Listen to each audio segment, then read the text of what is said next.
Shine tech మీ ఇంటిని మరింత అందంగా మార్చాలనుకుంటున్నారా? స్పెషల్ అట్రాక్షన్ తో పాటు లివింగ్ కి perfect solution. UPVC windows and doors, Bontada group.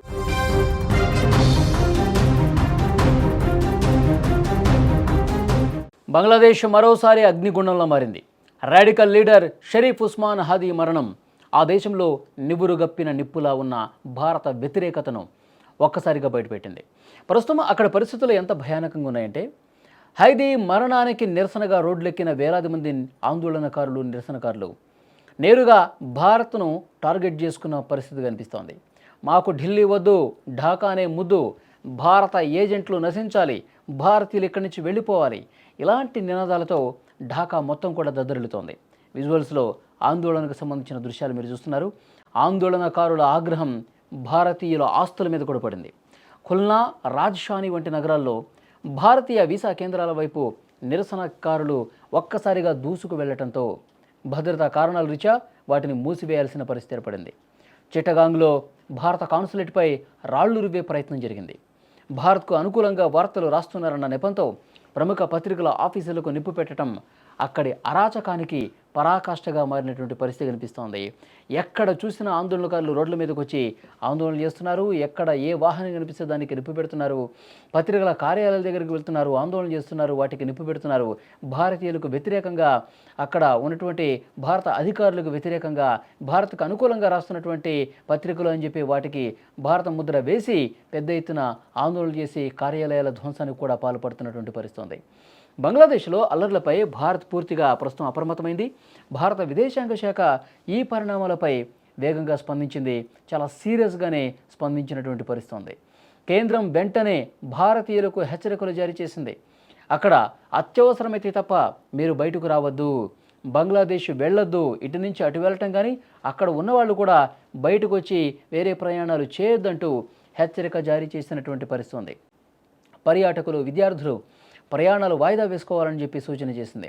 ప్రస్తుతం బంగ్లాదేశ్లో ఉన్న భారతీయులు తమ ఇళ్లకే పరిమితం కావాలని, అల్లర్లు జరుగుతున్న ప్రాంతాలకు వెళ్ళవద్దని స్పష్టమైనటువంటి ఆదేశాలు ఇచ్చింది. అక్కడున్న భారతీయులు ఎప్పటికప్పుడు ఢాకాలోని భారత హైకమిషన్తో సంప్రదింపులు జరపాలని, ఏ చిన్న ప్రమాదం అనిపించినా హెల్ప్ లైన్ ఆశ్రయించవచ్చని కోరింది. భారత ప్రభుత్వం కేవలం హెచ్చరికలతోనే ఆగలేదు. బంగ్లాదేశ్ అధికారులతో మాట్లాడి తమ దౌత్య కార్యాలయాలకు, అక్కడ పనిచేస్తున్న భారతీయ సిబ్బందికి పూర్తి రక్షణ కల్పించాల్సినటువంటి బాధ్యత మీదేనని గట్టిగా కూడా చెప్పింది. బంగ్లాదేశ్లో ఇప్పుడు జరుగుతుంది కేవలం నిరసనలు కాదు, అది స్పష్టమైనటువంటి ద్వేషం కనిపిస్తోంది. భారత్ పట్ల వాళ్ళు ఎంత ద్వేషం పెంచుకున్నారో, ఎంత అసూయ పెంచుకున్నారో, ఎంత వ్యతిరేకత పెంచుకున్నారన్నది ఈ విజువల్స్ చూస్తుంటే అర్థమవుతుంది, ఈ నిరసనలు చూస్తుంటే అర్థమవుతుంది. హసీనా హయాంలో ఉన్న స్నేహబంధం ఇప్పుడు శత్రుత్వం వైపు అడుగులేస్తోందా అనే అనుమానం ఈ ఘటనలో రుజువు చేస్తున్నటువంటి పరిస్థితి.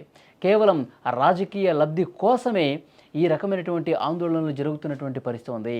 భారత విద్వేష శక్తులు మొత్తం కూడా ఒక్కసారిగా పెళ్ళుబిక్కినటువంటి ఆగ్రహంతో ఒక్కసారిగా ఈ ఆందోళన చేస్తున్నట్టుగా సమాచారం వస్తుంది. ఈ అల్లర్లకు కారణం ప్రధానంగా భారత్ మీద వాళ్ళు పెంచుకున్నటువంటి వ్యతిరేకతని అర్థమవుతుంది. ఎప్పుడైతే హైదీ చనిపోయాడని చెప్పి వార్త బయటకు వచ్చిందో అప్పటి నుంచే నిరసనల పర్వం ఒక్కసారిగా చెలరేగినటువంటి పరిస్థితి. హైదీ మరణాన్ని ఒక సాకుగా చూపిస్తూ ఉన్నారు. ఎందుకంటే హైదీ గతంలో విద్వేష ప్రసంగాలు చేశాడు, గతంలో భారత వ్యతిరేకమైనటువంటి కార్యక్రమాలు చేశాడు, పెద్ద ఎత్తున నిరసన తెలియజేశాడు, హసీనాకు వ్యతిరేకంగా, భారత్కి వ్యతిరేకంగా చాలా విద్వేష ప్రసంగాలు చేశాడు.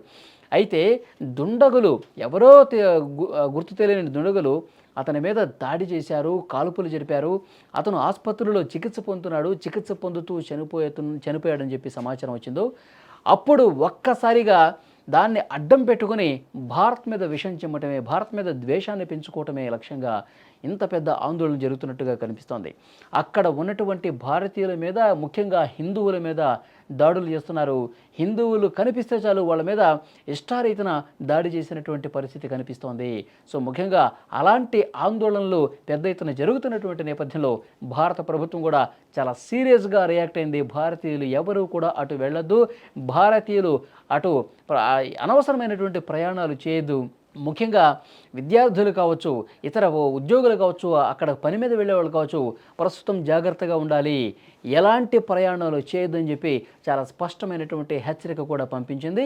ఇంకా అక్కడ జరుగుతున్నటువంటి ఆందోళనల మీద, నిరసనల మీద చాలా సీరియస్గానే కేంద్ర విదేశాంగ శాఖ కూడా దీని మీద చూస్తోంది. కేంద్ర ప్రభుత్వం కూడా నిశితంగా అక్కడ పరిస్థితులను పరిశీలిస్తోంది.